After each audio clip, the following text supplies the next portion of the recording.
এমন জীবন করো গঠন মুমিন মুসলমান, মরণেতে ঘাসিবে তুমি কাঁদিবে ভুবন, মরণেতে ঘাসিবে তুমি কাঁদিবে ভুবন।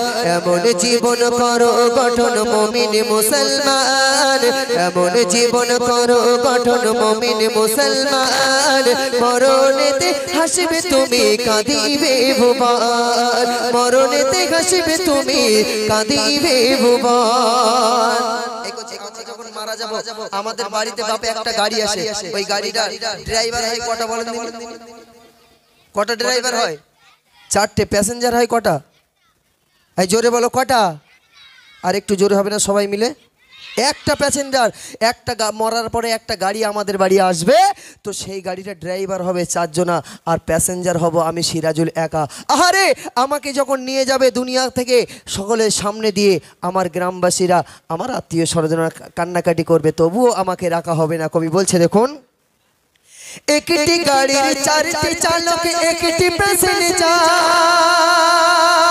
একটি গাড়ির চারটি চালক একটি প্যাসেঞ্জার, আর চাইবে চলে দুনিয়া হতে, আর চাইবে চলে কবর দেশে কাঁদিয়ে সবার। একটি গাড়ির চারটি চালক একটি প্যাসেঞ্জার, চাইবে চলে কবর দেশে কাঁদিয়ে সবার, চাইবে চলে কবর দেশে কাঁদিয়ে সবার। সেই মরণ গাড়ি আসবে বাড়ি হলে যে মরণ, সেই মরণ গাড়ি আসবে বাড়ি হলে যে মরণ, সেই গাড়িতে তুলে দেবে আত্মীয় স্বজন, সেই গাড়িতে তুলে দেবে আত্মীয় স্বজন। আমার আব্বা আমাকে বলবে না, আমার জনম দুঃখিনী আম্মাজান কলিজা ছেঁড়া আম্মাজানও বলবে না যে আমার ছেলে সিরাজুল ইসলাম খুব ভালো ছিল, তো আমার ছেলেটা মারা গিয়েছে আর দুটো দিন রাখা হোক। কেউ বলবে বাপ? কেউ বলবে না।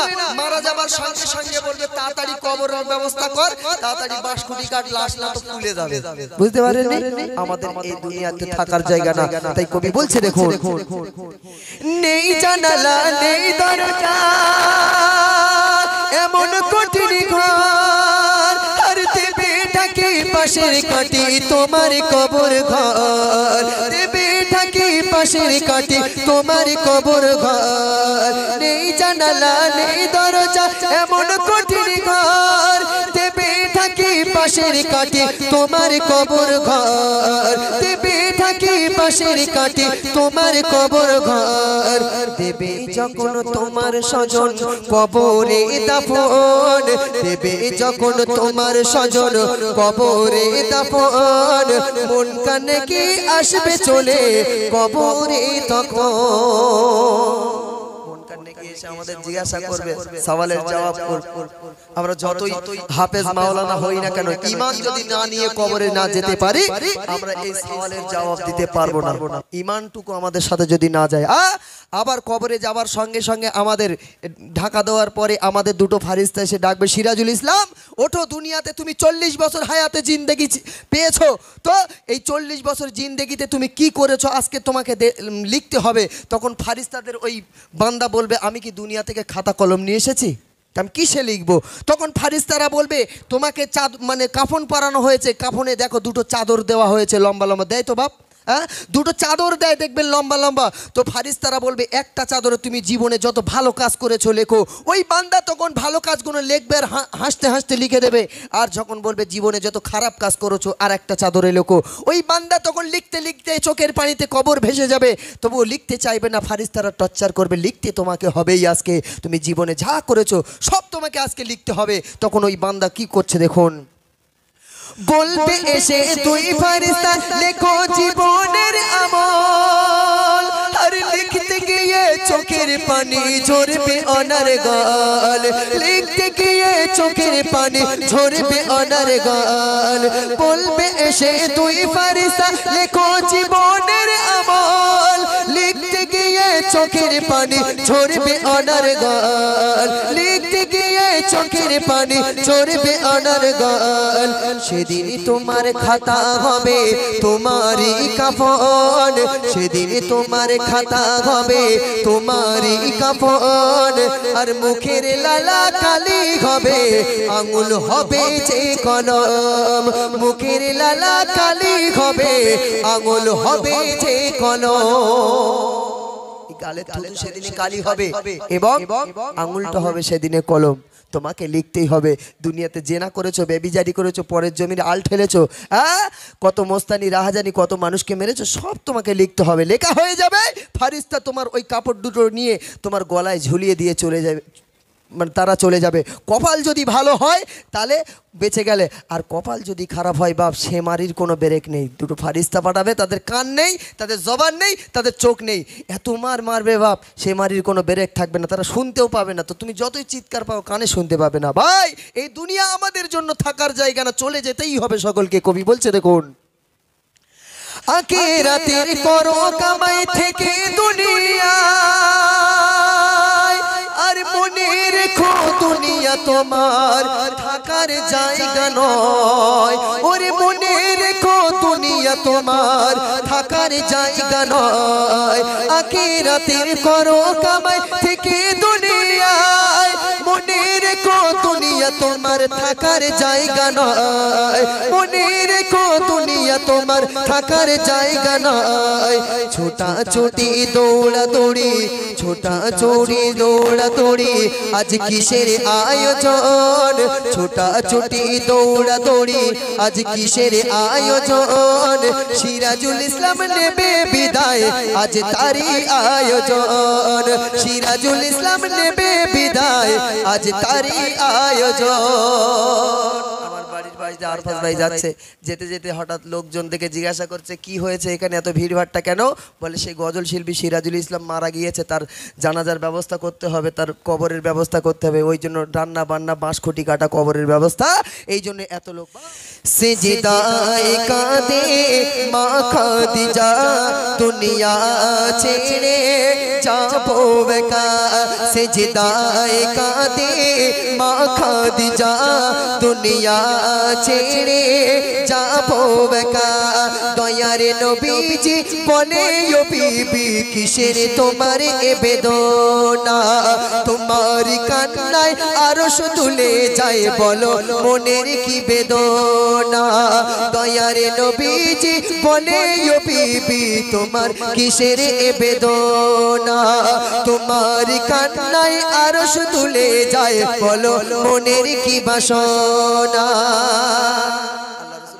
কান্নাকাটি করছো কেন তোমার মনের বাসনাটা আমার সঙ্গে বলো আল্লাহ রসুল বলছে খাদিজাকে খাদিজা সেই সময় বলছে আমার মনের বাসনা খুব মন দিয়ে ঘটনাটা শুনবেন এসব ঘটনা ওয়াজের মধ্যে শোনা যায় খুব মন দিয়ে শুনুন খাদিজা তখন বলছে আল্লাহ রসুলকে বলে খাদিজা বিবি শোনো নবী খুশি আমি তোমার প্রতি কে বলছে খাদিজাতুল কুবরা রাদিয়াল্লাহু তাআলা আনহা বলছে বলে খাদিজা বিবি শোনো নবী খুশি আমি তোমার প্রতি চিন্তা আমার কবরের সওয়াল জবাবের চিন্তা আমার কবরের সওয়াল জবাবের যদি না দিতে পারি কবরের ওই কঠিন আযাব কবরের ওই কঠিন আযাব কে বলছে খাদিজাতুল কুবরা বলছে কবরের ওই কঠিন আযাব সইতে আমি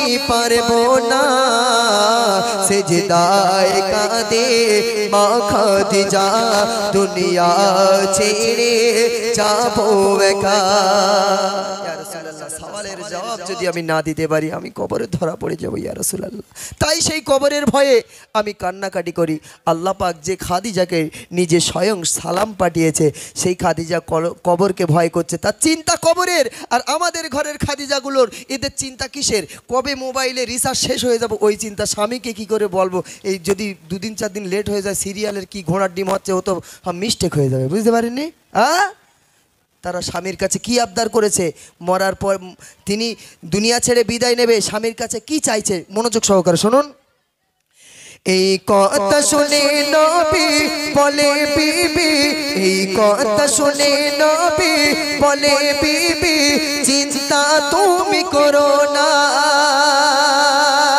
কেঁদে বলে বিবি পুরন নবী, কেঁদে বলে বিবি পুরন নবী, করো যদি মনের বাসনা।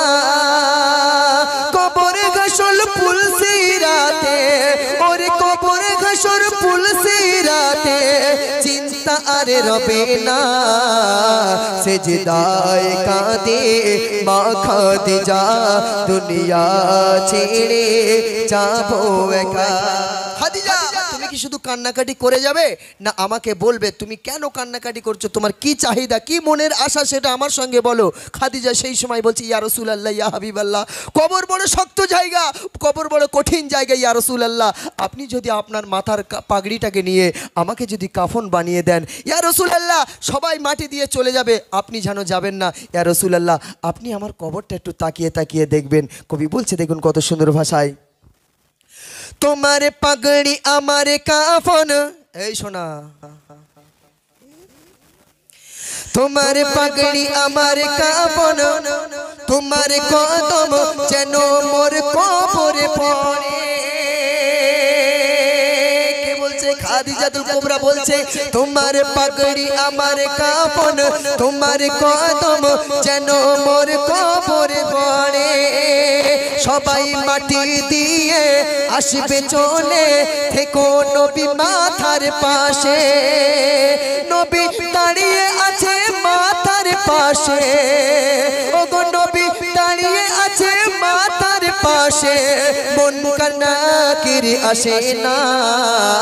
সেজদায় কাঁদে মা খাদিজা, দুনিয়া ছেড়ে যাবো একা। আল্লাহ রাসূল যখন কবরটার দিকে তাকিয়ে দেখছেন, বাপ কবরটার দিকে তাকিয়ে দেখছেন না, মুনকার নাকি দূরে দাঁড়িয়ে রয়েছে। ও বেটা ও আর কবরে ঢুকছে না, ও আর কবরে ঢুকছে না, কারণ আল্লাহ রসুল দাঁড়িয়ে রয়েছে, ভয় পাচ্ছে, ঢুকছে না। হ্যাঁ, তখন আল্লাহ রসুলকে আল্লাহ পাক জিবরিল আমিনকে পাঠিয়ে দিয়েছে, যাও আমার হাবিব চিন্তা করছে, কষ্ট পাচ্ছে আমার হাবিব, তুমি যাও গিয়ে আমার হাবিবকে সান্ত্বনা দাও। কি সান্ত্বনা দিচ্ছে দেখুন, আল্লাহ বলে জিবরিল যাও চলে জমিনে, আল্লাহ বলে জিবরিল যাও চলে জমিনে, দেরি আর তুমি করো না। তাও গো এই সুসংবাদ আমার মুহাম্মদ, চিন্তা আর তুমি করো না। খাদিজার সওয়ালের জবাব, ওরে খাদিজার সওয়ালের জবাব, ওরে খাদিজার সওয়ালের জবাব স্বয়ং দিয়েছে রব্বানা। ওরে খাদিজার সওয়ালের জবাব, ওরে খাদিজার সওয়ালের জবাব স্বয়ং দিয়েছে রব্বানা। সেজদায় কাঁদে মা খাদিজা, দুনিয়া ছেড়ে যাবো একা।